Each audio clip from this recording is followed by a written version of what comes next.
नमस्कार, स्वागत है आपका हमारे YouTube चैनल पे। आज के वीडियो में हम बात करने वाले हैं आप आगामी एग्ज़ाम RO अधिशासी अधिकारी और स्नातक लेवल की जो भर्ती है उसके लिए एक इम्पॉर्टेंट रोल प्ले करने वाले महत्वपूर्ण विषय जो कि है आपका करंट अफेयर्स। जी हाँ, बच्चे इसके बारे में कंफ्यूज रहते हैं अक्सर कि करंट अफेयर्स में हम क्या क्या पढ़ें क्या पढ़ें। इसके अलावा कि कब तक का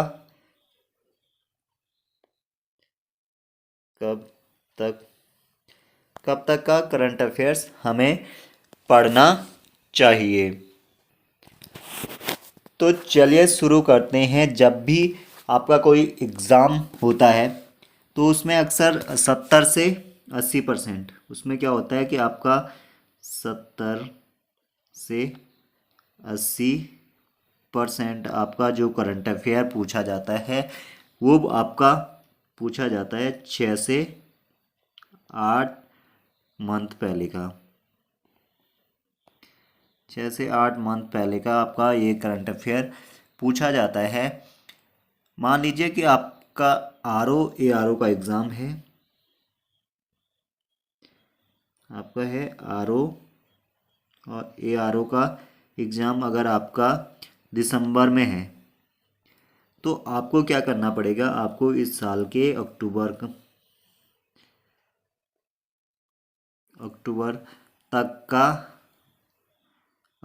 तक का आपको करंट अफेयर्स पढ़ना पड़ेगा।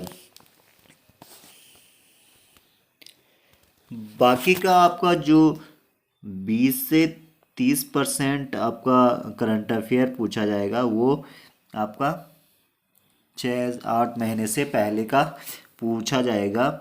वहीं अगर 1 से 2% और की बात करें तो ये आपका पूछा जाएगा कम से कम 2 ढाई साल पुराना आपका करंट अफेयर्स पूछा जाएगा। तो इसका मतलब बिल्कुल भी ये नहीं है कि हम उन 1 2% के लिए 2 ढाई साल पुराना करंट अफेयर को तैयार करने लग जाएं। आपको क्या करना है कि लास्ट 6 से 8 मंथ पहले का करंट अफेयर्स तैयार करना है।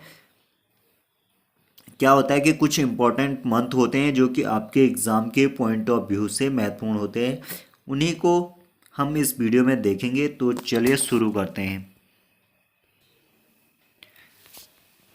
बात अगर जनवरी महीने की करें तो जनवरी में आपका क्या होता है कि इंडेक्स पूछे जाते हैं।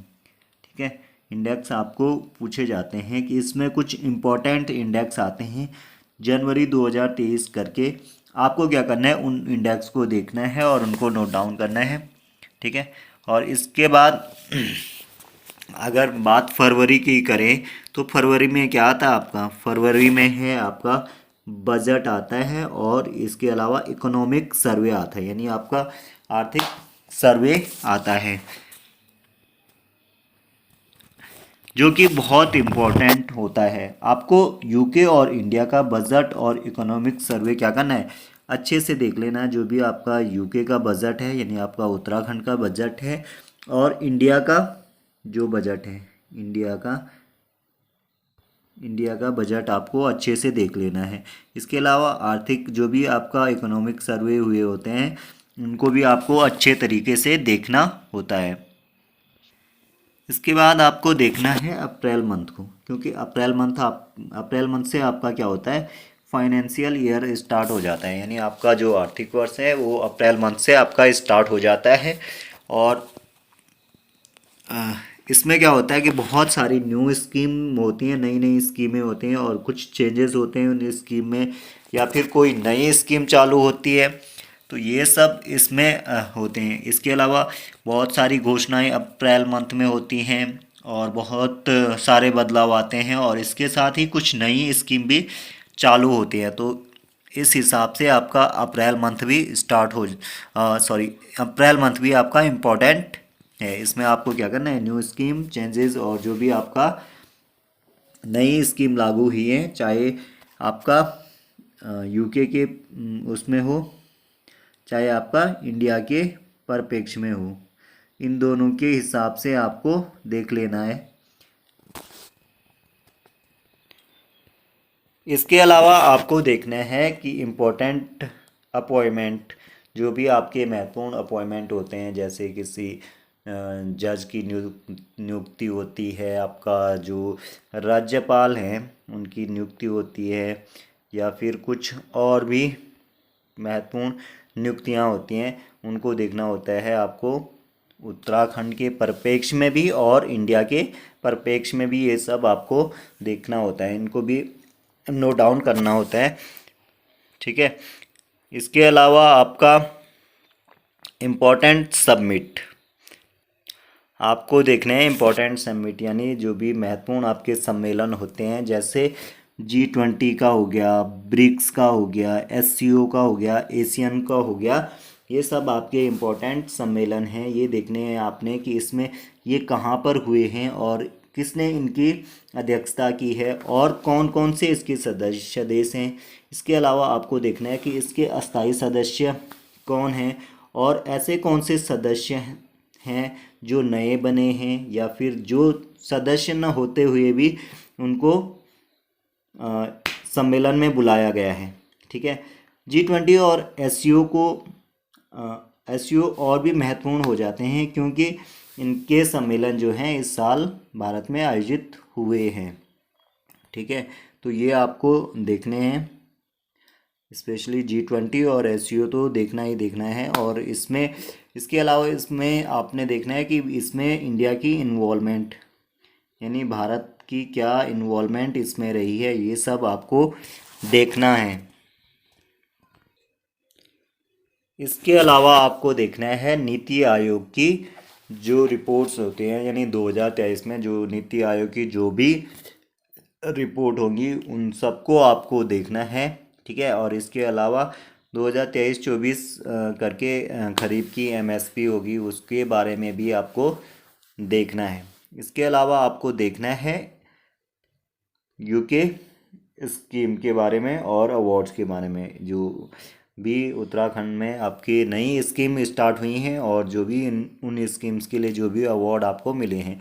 इसी तरह इंडिया के परिप्रेक्ष्य में भी आपको देख लेना है कि जो भी नई स्कीम आपकी स्टार्ट हुई हैं और उन स्कीम के लिए जो भी उन स्कीम के अकॉर्डिंग क्या मिला हो, अवार्ड्स मिले हों, ठीक है। इसके हिसाब से आपको देख लेना है। इसके अलावा आपको देखने हैं महत्वपूर्ण अवार्ड, यानी महत्वपूर्ण जो भी आपके अवार्ड होंगे, जैसे नोबेल प्राइज़ हो गया, साहित्य अकेडमी का जो भी आपके पुरस्कार होते हैं उनको भी आपको देखना है। और इसके अलावा आपको देखने हैं गेम्स के बारे में, जो भी इम्पोर्टेंट गेम्स होते हैं, ठीक है, उनका भी आपको करंट अफेयर नोट डाउन कर लेना है।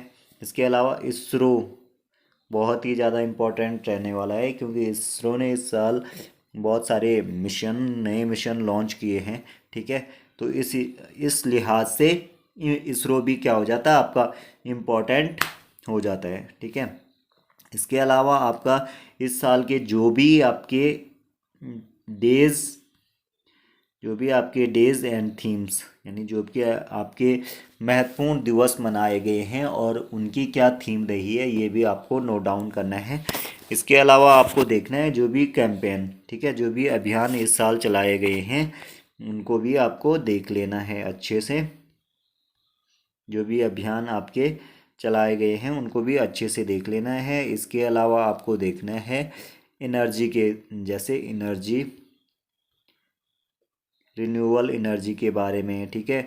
और जो भी चीज़ फर्स्ट चीज़ें लॉन्च होती हैं उत्तराखंड में हो, चाहे आपका इंडिया के परिप्रेक्ष्य में हो, जो भी नई चीज़ें लॉन्च हुई हैं उन सब के बारे में आपको देखना है और उनको अच्छे तरीके से नोट डाउन करके याद करना है। और आज के वीडियो में हमने जो भी ये सब आपके टॉपिक कवर करे हैं, ठीक है, ये सब टॉपिक क्या हैं, आपके पुराने पेपरों के एनालिसिस के बेस पे लिखे गए हैं, जिन भी पोर्शन से ज़्यादा क्वेश्चन बन रहे होते हैं वो मैंने आपके लिए लिखे हैं। आप इन चीज़ों के लिए लिख लीजिए और इस तरह अपना करंट अफेयर्स तैयार करिए। आई होप कि आपको वीडियो पसंद आया हो। वीडियो पसंद आया हो तो बने रहिए चैनल के साथ। तब तक के लिए धन्यवाद।